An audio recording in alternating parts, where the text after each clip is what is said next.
Kementerian Kelautan dan Perikanan kembali berhasil mengamankan 19 unit kapal ilegal yang beroperasi di perairan Indonesia. 19 kapal ilegal tersebut diamankan di perairan Natuna dan perairan Sulawesi. 19 kapal asing tersebut berhasil diamankan dengan 2 kali operasi tanggal 3 dan tanggal 8 Juni 2021. 7 diantaranya adalah kapal Indonesia yang melakukan ilegal tanpa dokumen yang lengkap, dan itu juga merupakan kegiatan ilegal yang melanggar hukum menurut KKP. Pontianak, Reza Pahlevi mengabarkan. Udah nih? Ya, Pak. Boleh, Pak. Baik, terima kasih teman-teman semuanya. Saya buka masker ya. Boleh, Pak. Selamat pagi rekan-rekan wartawan yang saya hormati. Pagi ini kami sampaikan bahwa KKP telah melakukan preskon tadi dipimpin langsung oleh Pak Menteri.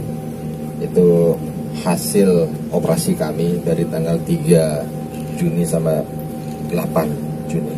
Nah, perlu teman-teman ketahui bahwa pada saat tanggal 3 Juni kita pertama menangkap ada 3 kapal dulu, 2 Vietnam, 1 Malaysia.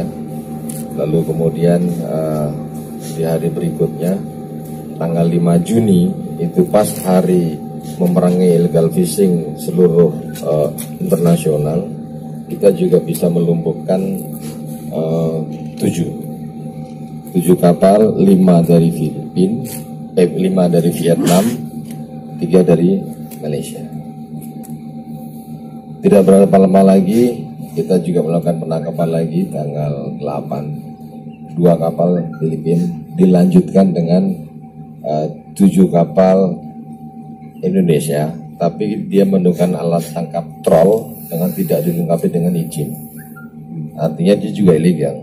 Jadi ilegal dan mati gini, bukan hanya kapal-kapal asing, ya, kapal lokal pun kalau dia tidak memenuhi ketentuan yang berlaku, dia tidak mengikuti aturan yang berlaku, tidak mengurus izin, terus kemudian menggunakan alat tangkap troll, itu juga kami tindak.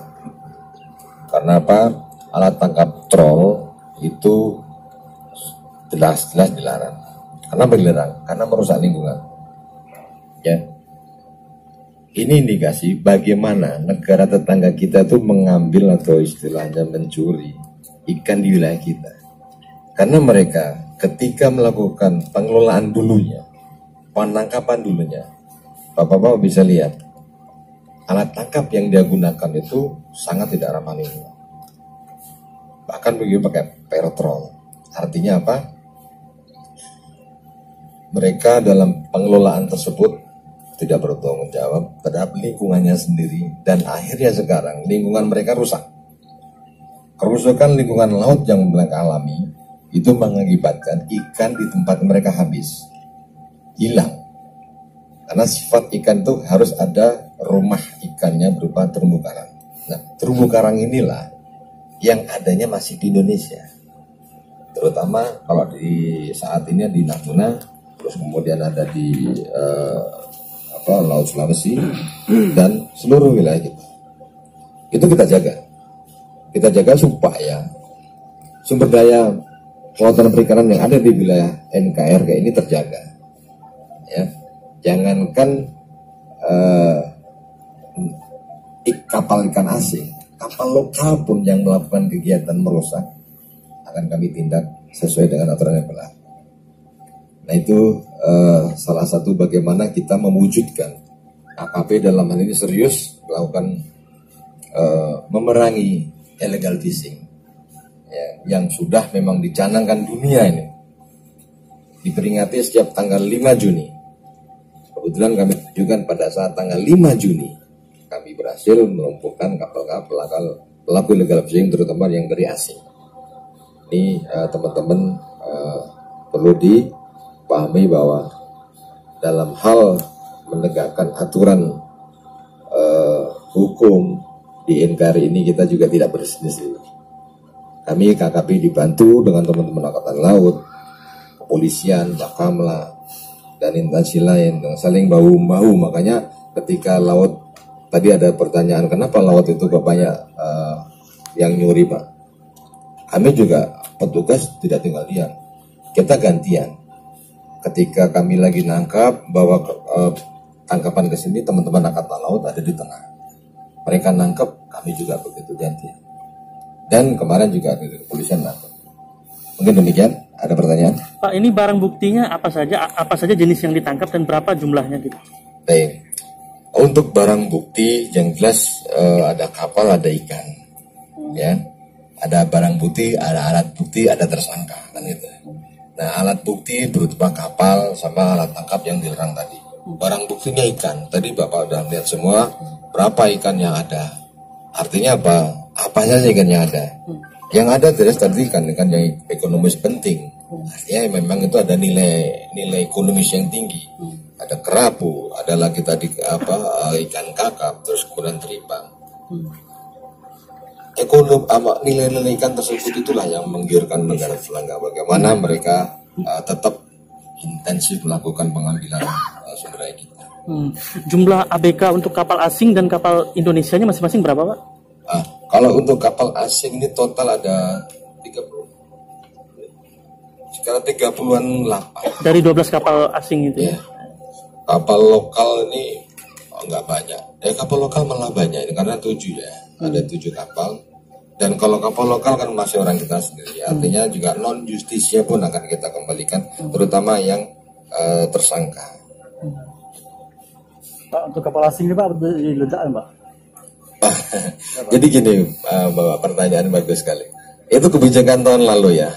Kita ledakkan, kita tenggelamkan. Kemudian setelah ada evaluasi, artinya lebih mengedepankan nilai ekonomi, terus kemudian manfaatnya dan nelayan kita. Tadi Pak Menteri sampaikan banyak nelayan kita yang belum punya kapal.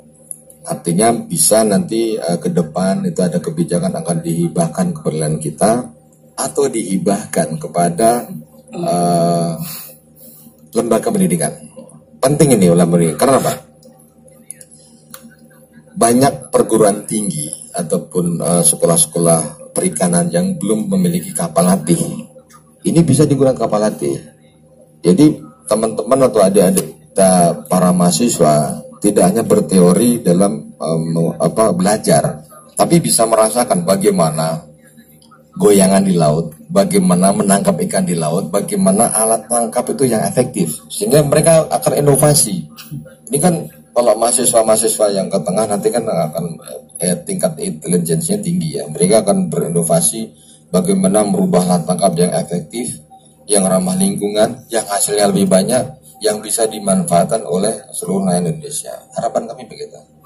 Mungkin Pak tambahan Pak, tadi di video dalam penangkapan banyak perlawanan Pak, termasuk lepasan tembakan. Mungkin bisa sedikit digambarkan Pak, seperti apa perlawanan yang dilakukan oleh kapal-kapal asing ini dan juga seperti apa upaya petugas di lapangan Pak. Baik, itu hal yang kalau menurut saya hal yang manusiawi ya. Mereka lakukan perlawanan. Bagaimana orang mau ditangkap, sebisa mungkin mereka melarikan diri, sebisa mungkin mereka perlawanan, itu manusiawi.